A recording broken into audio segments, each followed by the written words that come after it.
What type of leader are you?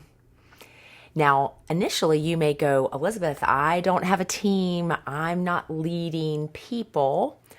I want to challenge that thought. I believe that everyone is leading. They are leading themselves. They are leading within their family, within their friend group. And guess what?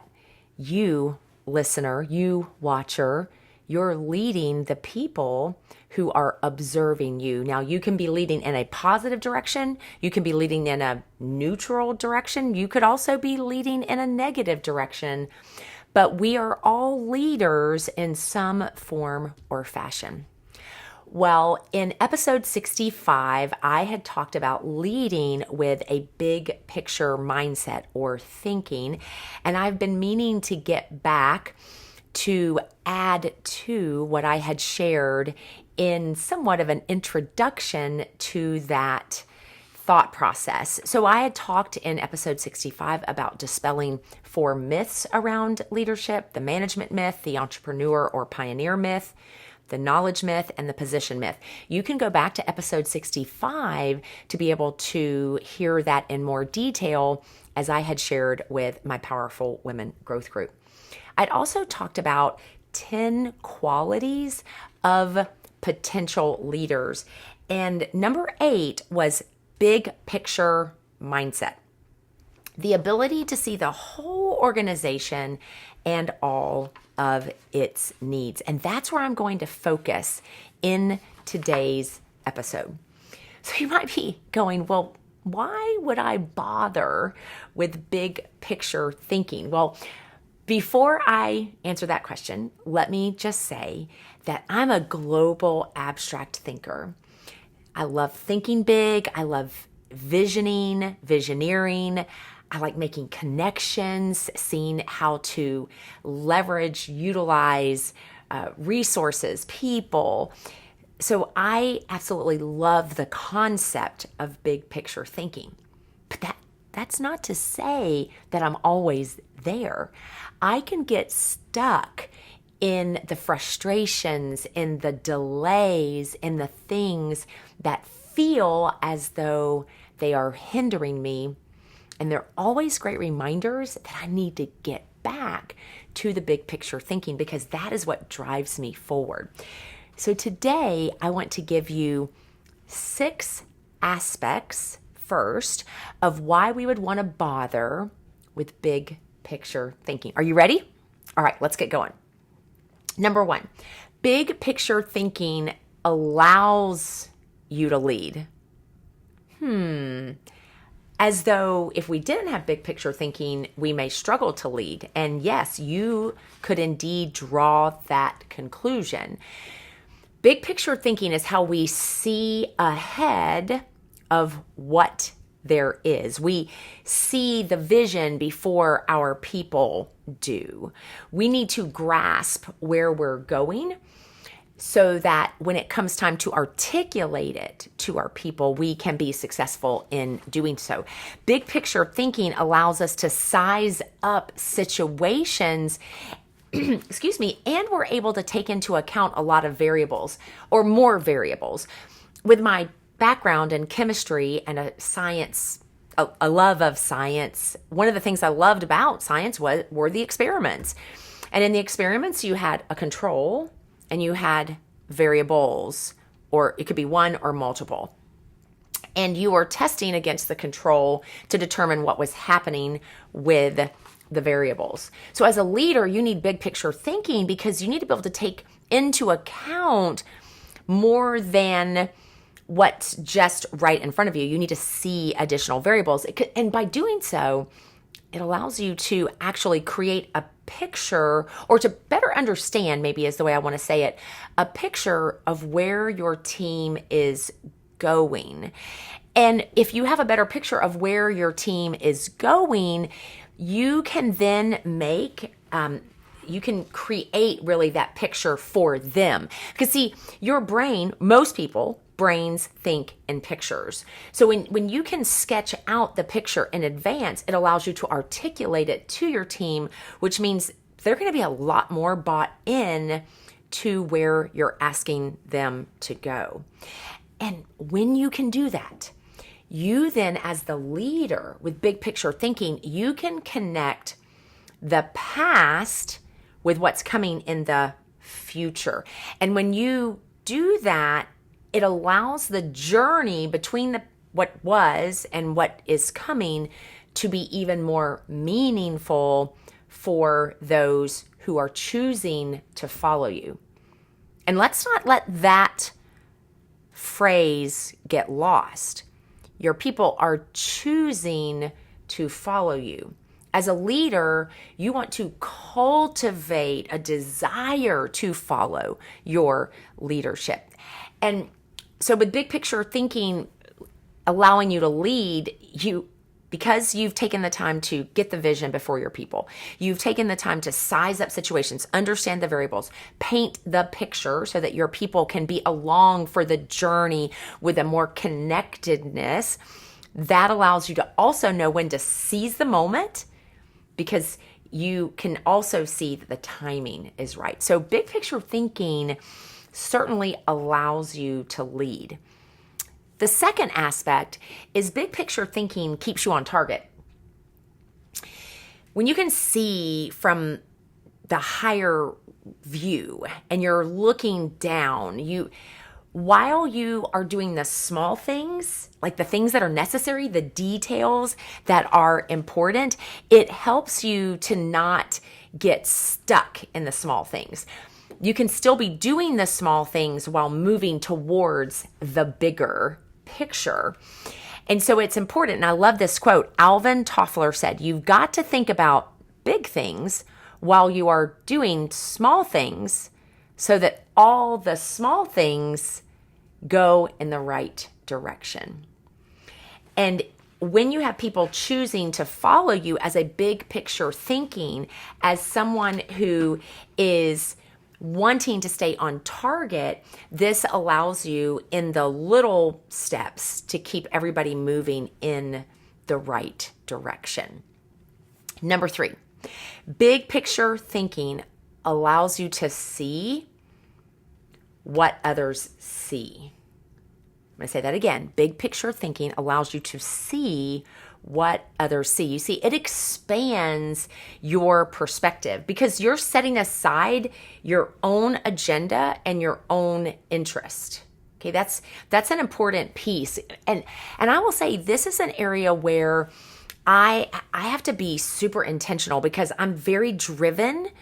And if I'm not careful, I'm thinking about me, my goals, my agenda, where I'm wanting to go, and I'm missing the bigger picture. So it's important that we expand our perspective, and we can expand our perspective by not leading just from our own agenda and our own interests. Because if we're not careful leading in that way, we might look back and wonder, where are all my followers? And you end up not leading anyone. You're just in your mind, you're out in front, but there is no leading happening.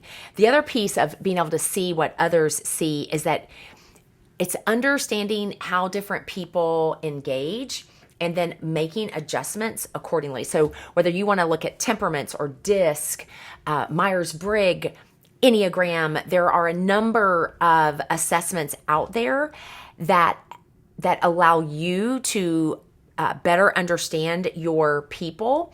But what's important is that you take what you know about your people and then you teach your people how to apply that knowledge. So one of the things that we do in Southwestern Consulting is we have our clients take what we call a navigate assessment. It looks at the buying and selling behavior of the individual. And it's very intriguing. I remember getting my own back and going, that's not right, because I didn't like the secondary of my two primary response, conclusions. But the reality is, once I removed my agenda and my own interest about my own self and read the report, I was like, this explains a lot of things.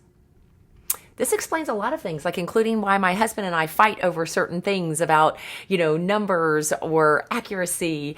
And so it is so important that we recognize and that we're also taking that into consideration. The other aspect of looking to see what others see is that as a leader, you need to be able to look at work issues from every possible angle. Don't be quick to judge or decide without first considering other possibilities. For example, it's easy as a leader to get caught in what we call in Southwestern Consulting the gossip triangle, where there are three people involved, the two people that are in conflict, and then you as the leader. And one of those two people in conflict comes to you and says, so-and-so said, didn't say, didn't do, and you should talk to them. Well, if you go and speak to the other person, you have just completed the gossip triangle. And so as a leader, we need to be able to see what others see. And it's easy to take the side of the first person who comes to you, only to find out there's another side to this story. So it's important that you slow down, that you're not quick to draw conclusions, and that you encourage the two people that are having conflict to have conversation together. So big picture thinking allows you to see what others see. Number 4, big picture thinking promotes teamwork. This is so important. Do we see ourselves as part of a larger organization, the larger contribution that we are making to the business? Or do we see ourselves on a lone island doing our own thing, just getting it done? As a leader, sometimes it can be really easy to hold on to things because we think no one will do it as well as we will. And so then as a result, we've taken on too much. Our plate is full. We have no margin. We have no time to encourage, to be supportive, to lead our people because we're overwhelmed. And so it's important that we promote teamwork. Leading with big picture thinking promotes teamwork. Why? Because you're wanting to see the effective implementation for all team members, right? Not only of maybe an initiative or the effective use of their skill, their ability.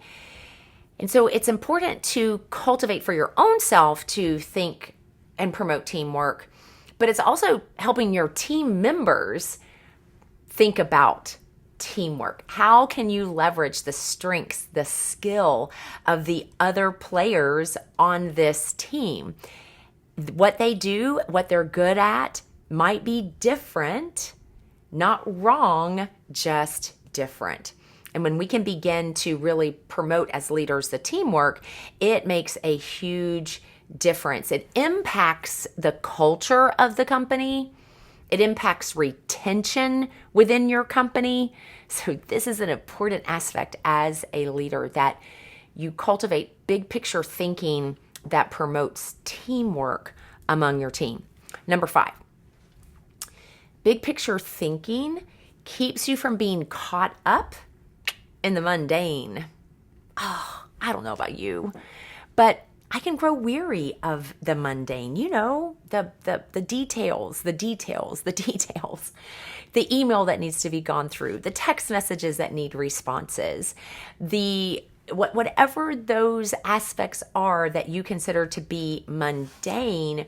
When we have a bigger picture, it helps us to keep from getting caught or mired in the mundane. And so it's important that we remember, and I love this, if we forget the ultimate, we become a slave to the immediate. So if we lose track of the ultimate goal or vision of where we're going, it'll be incredibly easy to lose track in the moment of where we are. And then when we lose track in the mundane, we become a slave to the immediate, now we feel like the hamster on the hamster wheel. And that's where we begin to have conversations in our mind of, I want to quit. Is it worth it? Can I do it?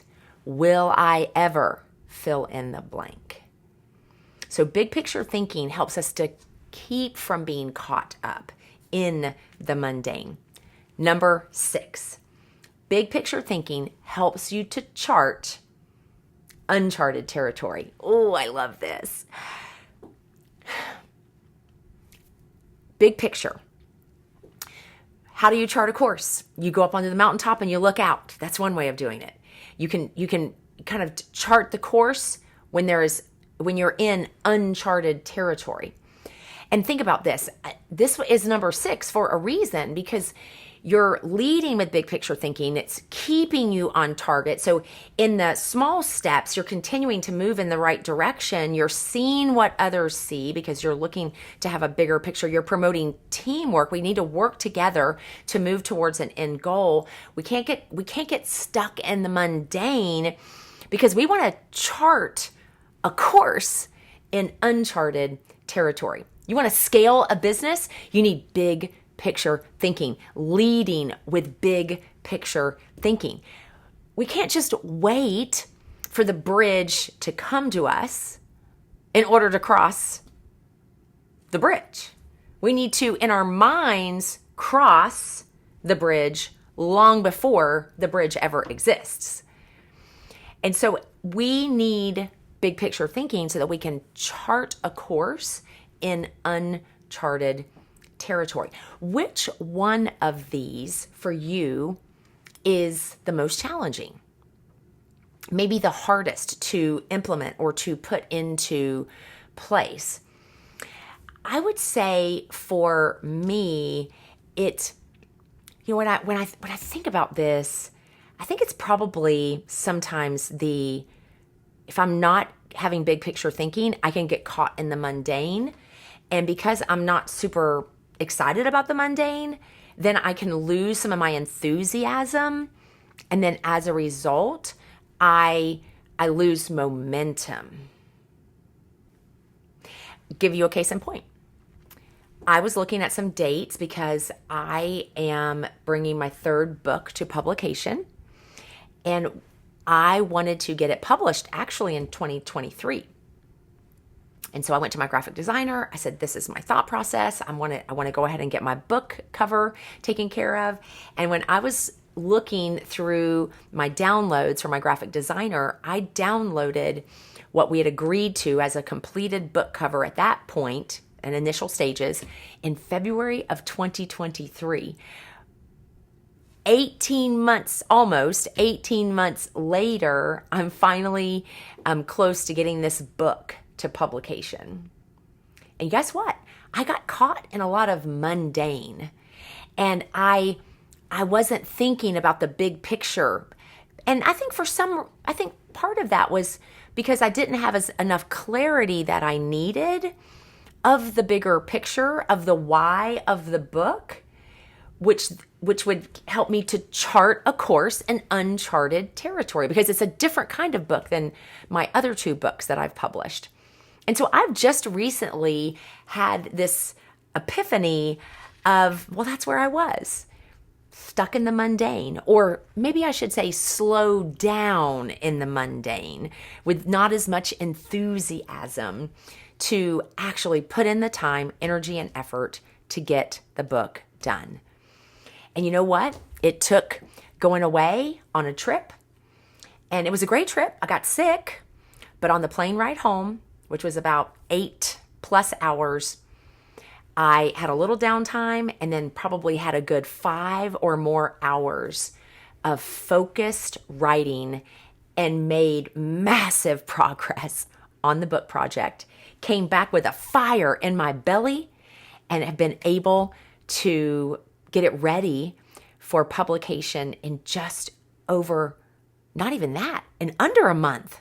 That's what happens when we can reclaim big picture thinking about that which we desire to accomplish. In this case, this was leading my own self. But for you, what is it for you? Where do you need to lead with big picture thinking? Is it for yourself? Is it for your family? Is it for your team? Is it for your friend group?